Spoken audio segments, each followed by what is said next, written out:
اللہ عز و جل کا حصہ۔ حضرت ابو ہریرہ رضی اللہ تعالی عنہ سے روایت ہے کہ نبی اکرم صلی اللہ علیہ وسلم نے فرمایا کہ ایک شخص جنگل میں جا رہا تھا، اس نے دیکھا کہ بادل سے آواز آ رہی ہے اور یہ کہا جا رہا ہے کہ بادل تو فلاں شخص کی طرف جا کر برس۔ اس نے دیکھا کہ بادل ایک جانب چلا اور پتھریلی زمین پر جا کر برسنے لگا، اور پھر اس کے برسنے کے بعد پانی نے نالے کا شکل اختیار کیا اور چلنا شروع کر دیا۔ وہ شخص بھی اس نالے کے ساتھ چلتے چلتے ایک کھیت تک پہنچا اور اس نے دیکھا کہ ایک کسان اپنے کھیت میں اس پانی کے ذریعے سے اس جگہ پانی پہنچا رہا ہے جہاں اس کے کھیتوں میں نہیں پہنچ رہا تھا۔ اس شخص نے کسان سے پوچھا، اے شخص تیرا نام کیا ہے؟ تو اس شخص نے کہا کہ میرا نام فلاں ہے۔ تو اس شخص نے جنگل میں جو جا رہا تھا اس نے وہی نام سنا جو بادل سے سنا تھا۔ تو پھر اس شخص نے کہا کہ اے کسان، تم کون سی نیکی کرتے ہو؟ جو اس نے کہا کہ آخر تم مجھ سے یہ بات کیوں پوچھ رہے ہو؟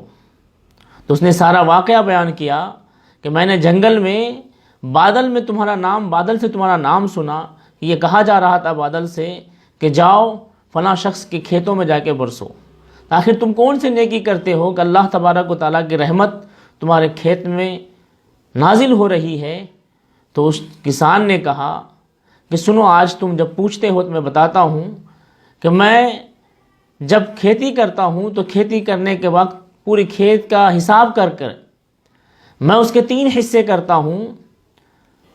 سب سے پہلے ایک حصہ اللہ عز و جل کی راہ میں خیرات کرتا ہوں، صدقہ و خیرات کرتا ہوں۔ پھر اس کے بعد دوسرا حصہ اپنے بیوی بچے اور اہل و عیال کے لیے رکھ لیتا ہوں، اور پھر تیسرا حصہ میں اسی کھیتی میں کھیت کرنے کے لیے رکھ لیتا ہوں۔ اس حدیث سے ہمیں یہ معلوم ہوا کہ یقیناً صدقہ و خیرات کیا جاتا ہے تو اللہ تبارک و تعالیٰ کی رحمت کاملہ اس پہ نازل ہوتی ہے، جیسا کہ کسان کے ساتھ ہوا۔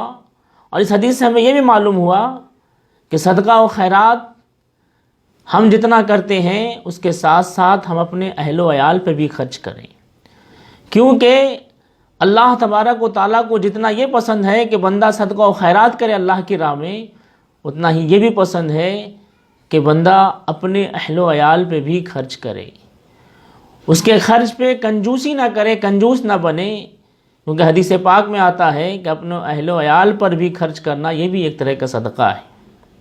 اور اس حدیث پاک میں یہ بھی معلوم ہوا کہ صدقہ کرتے وقت مال حلال ہو، کیونکہ حلال مال سے جب صدقہ و خیرات کیا جاتا ہے تو پھر اس کے ذریعے سے جو ہے بندے کو نفع پہنچتا ہے، اور اگر مال حرام ہو تو حرام مال کا صدقہ کیسے بھی قبول نہیں ہوتا ہے، کیونکہ برائی کو نہیں مٹاتی ہے بلکہ نیکی برائی کو مٹاتی ہے، اور صدقہ یہ نیکی ہے۔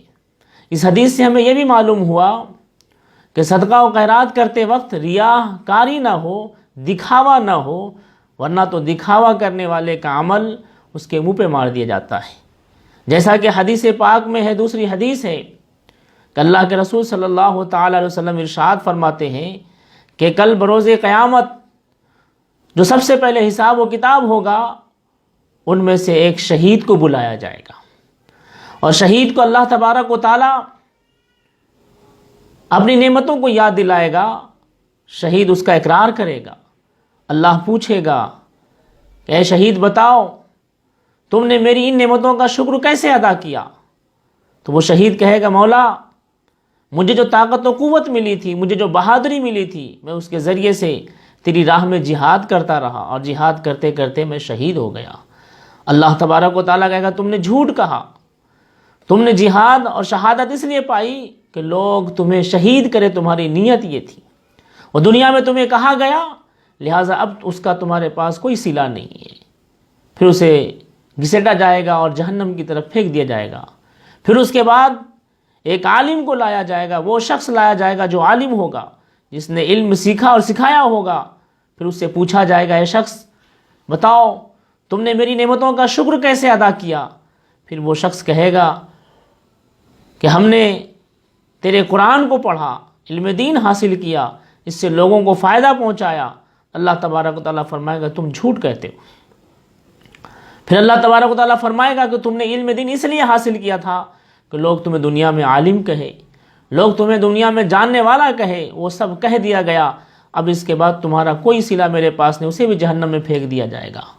پھر اس کے بعد تیسرا شخص وہ لایا جائے گا جس کو اللہ تبارک و تعالیٰ نے بے شمار مال و دولت دی ہوگی، اور وہ سخی ہوگا اور بڑی سخاوت کا چرچا دنیا میں لے کر جائے گا۔